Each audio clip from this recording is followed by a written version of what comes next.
Hello everyone, this is the LEGO Jedi Starfighter with Hyperdrive Ring from Star Wars Episode 2, Attack of the Clones. Before I get in any closer, I do want to spin this thing all the way around to give you a better idea of its size, its proportions, especially with the minifigures right there at its base, and just to help you to understand what all we're dealing with here as a completed thing, a completed body of work.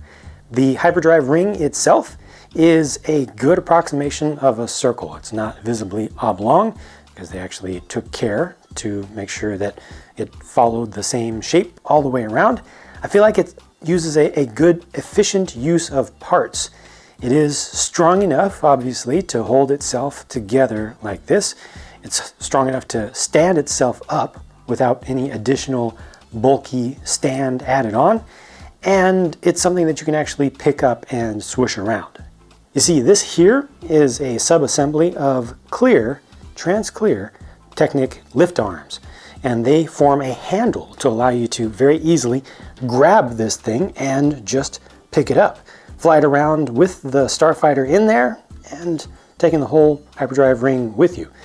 The base of the thing is only just slightly oversized to provide enough stability to hold it up. It's not the most stable thing ever, but it's not going to fall over on its own. It's a little bit more likely to roll over to one side, but the center of gravity is pretty good, and the width of the base and everything is pretty good. This is pretty comfortable in the hand, and it actually has more than enough space for a full-sized adult hand in there. I actually feel like they could have made that smaller, especially because if you look at this from straight on, from the back or the front, the Starfighter itself sits well above the center, you know, in the real thing, if you will. In universe, the wings would be pretty close to level, actually just below this deck right here. Really gets integrated in so that the center of gravity of the Starfighter is right in the center of the circle of the ring.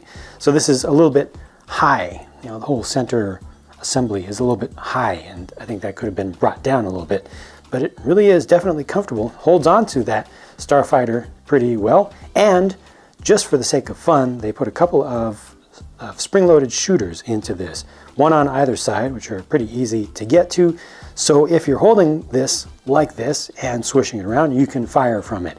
Is that fully canonical? No, because these are actually part of the Hyperdrive Ring.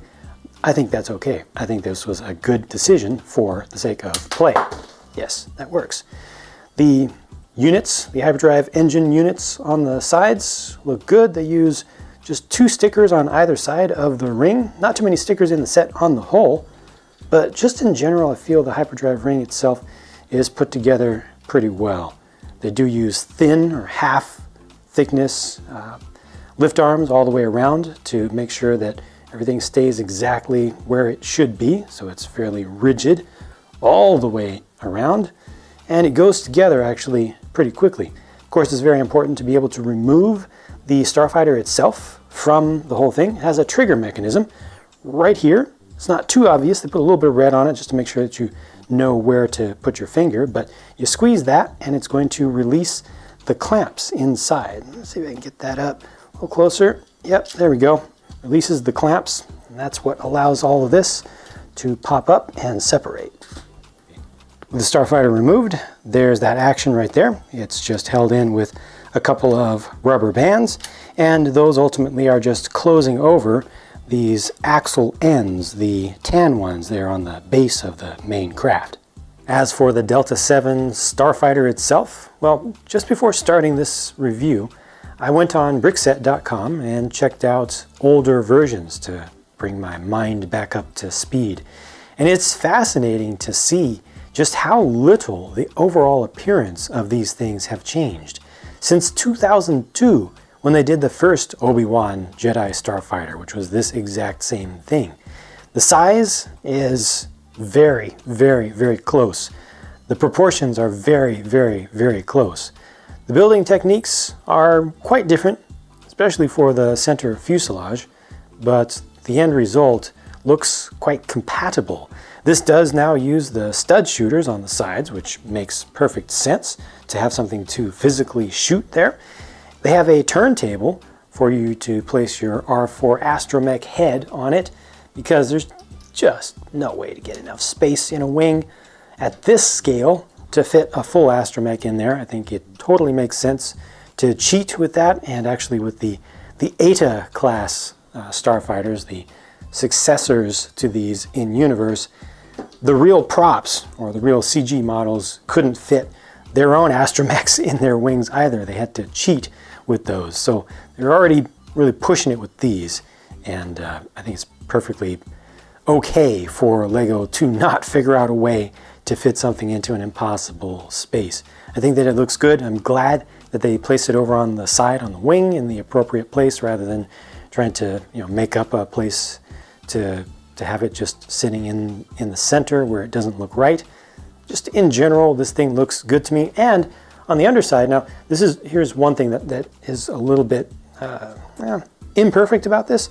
The wings can easily hinge up and down, and that's something that happens pretty much just if you grab it, if you touch it, and that kind of puts them out of position. I wish there was something that helps keep those down just a little bit. But underneath these wings on either side, they have a clip, so you can place your lightsaber there, either assembled or taken apart into the hilt and the blade, and actually have a place to hold on to the thing for a change. They have a single landing skid for the front, which is able to completely fold up like so, nice and flat under there. You can either do it like that or bring it up actually just a little bit farther like that, and the back just kind of sits on the ever-present spot there. A number of stickers are used on the top. They are very important, including this. That's not a print this time around. But yeah, I think that's absolutely key to just get enough believability and realism out of this thing. They don't make it particularly easy to open this canopy. You do need to kind of pinch it from the sides, and depends on what type of skin you have, whether your fingers will stick to that easily. But it does work. There's just no ridge around the sides because the sides are really buried down in there. This has just a single seat for a single figure and a printed console piece at the front. You can see some gapping in there, but when you put a figure in, you really don't see much of that unless you get really just down here from the perfectly bad angle. Of course, there does remain the issue of the body and legs of your astromech that you have beheaded for the sake of realism. Well, they take care of that as well. This really has spots for everything. That just goes in there, and you can just pretend it's not there for a little while.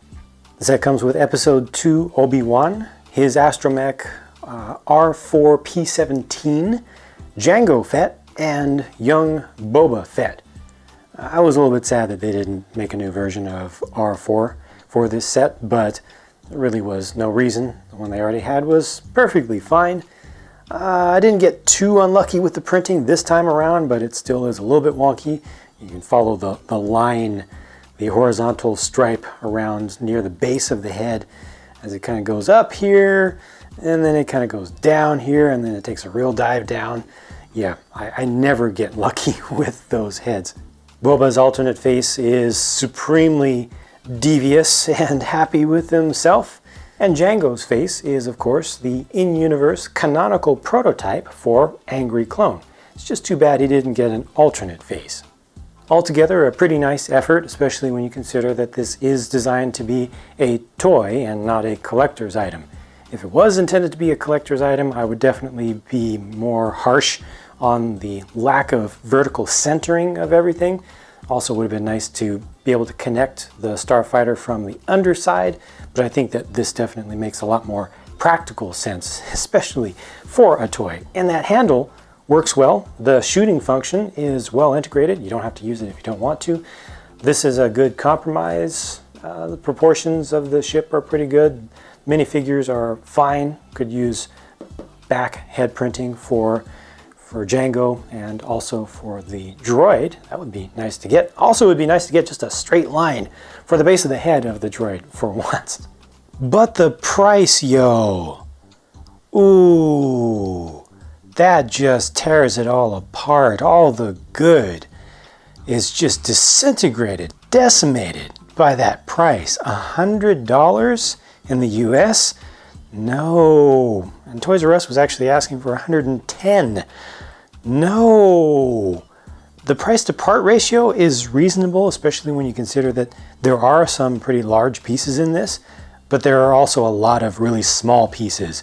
A ton of Technic half-width bushings and small Technic connector pieces. And the overall volume of stuff that you get with this, again, keeping in mind, it's a toy. It's a ship and a ring for that ship. The ring can be held and it can shoot a couple of spring-loaded shooters. The ship itself is small, comes with a few figures. I personally don't care whether or not they loaded this set up with a bunch of exclusive minifigures or something. Most of what you pay for is the ship and the hyperdrive ring, and those are just not worth the price if you ask me. What a shame. I think this would be nicely priced at about 70 bucks.